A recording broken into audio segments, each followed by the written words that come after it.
Maharashtra 7 TV में आप सभी का स्वागत है। सुप्रीम कोर्ट के पूर्व जज जस्टिस चेलमेश्वर ने 1 जुलाई से लागू हुए तीनों नए आपराधिक कानूनों पर सवाल उठा दिए हैं। उन्होंने इन कानूनों को नई बोतल में पुरानी शराब की तरह बताया। साथ ही चिंता जताई कि इससे पुलिस ज्यादती की आशंका भी बढ़ जाएगी। उन्होंने इन्हें सिर्फ दिखावे से अधिक कुछ नहीं बताया।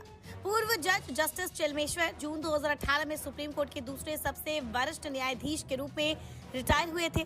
1 जुलाई से देश भर में भारतीय न्याय संहिता यानी BNS, भारतीय नागरिक सुरक्षा संहिता यानी BNSS और भारतीय साक्ष्य अधिनियम यानी कि BSA लागू हो गई है। सरकार ने इसे 11 अगस्त 2023 को भारतीय दंड संहिता यानी IPC, साक्ष्य अधिनियम 1872 और दंड प्रक्रिया संहिता यानी कि CRPC 1973 से बदलने के लिए लोकसभा में पेश किया था।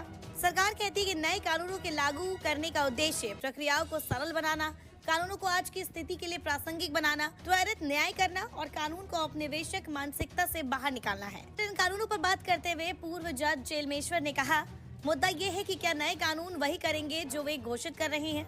मुझे इस पर बहुत संदेह है। भले ही मैं अभी भी कानून को बारीकी से पढ़ने की प्रक्रिया में हूँ, लेकिन मैं जो देख सकता हूँ उसके मुताबिक कुछ बदलाव अनावश्यक है। उन्होंने कहा, भारतीय साक्ष्य अधिनियम जिसे अब BSA के नाम से जाना जाता है में किए गए बदलावों के तहत अदालतों को मामले की सुनवाई में अनावश्यक देरी से बचने के लिए अधिकतम 2 स्थगन की अनुमति है। आपराधिक मामले का फैसला सुनवाई समाप्त होने के 45 दिनों के अंदर सुनाया जाए। पहली सुनवाई के 60 दिनों के अंदर आरोप तय किए जाने चाहिए। आखिर अदालतें इतनी सख्त समय सीमा कैसे तय कर सकती है? क्या हमारे पास इसके लिए साधन है? पूर्व जज ने आगे कहा, इस सिस्टम की दक्षता से हर कोई वाकिफ है। उन्होंने पूछा, फैसला केवल जजों के हाथ में नहीं है। समय सीमा को पूरा करने के लिए आपको अत्यधिक कुशल और अच्छी तरह से ट्रेनिंग वाले कर्मचारियों की आवश्यकता होती है। क्या हमारे पास वो है? इसी सवाल के साथ उन्होंने संदेह जताया कि नए कानूनों के जो मकसद बताए गए हैं कि जल्द से जल्द मामले का निपटारा हो जाए, कह सकते इसका उल्टा हो सकता है। उन्होंने आगे कहा कि इस बात को लेकर गंभीर चिंता है कि भारत में 80% से ज्यादा न्यायालय प्रणाली में बुनियादी डिजिटल इंफ्रा सुविधाओं का अभाव है, जो नए कानूनों को लागू करने के लिए एक बड़ी चुनौती है।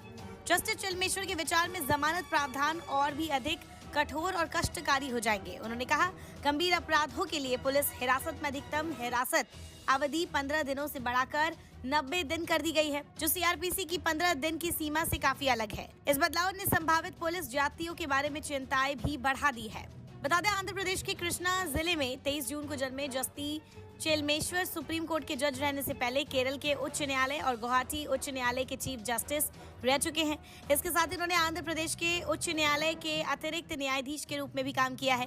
इसके बाद साल 2007 में वो गुवाहाटी उच्च न्यायालय के मुख्य न्यायाधीश बने।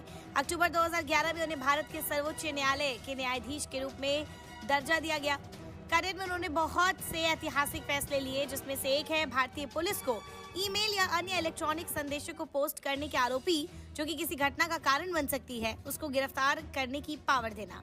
इसके साथ ही उन्होंने आधार कार्ड से भी जुड़ा एक बहुत ही अहम फैसला सुनाया था, जिसके अंतर्गत आधार कार्ड के बिना कोई भी भारतीय नागरिक बुनियादी सेवाओं और सरकारी सब्सिडी से वंचित नहीं हो सकता है।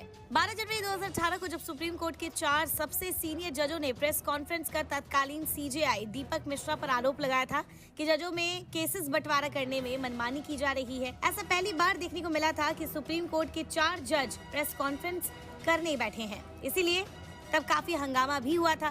बता दें, जजों में चेलमेश्वर भी एक थे।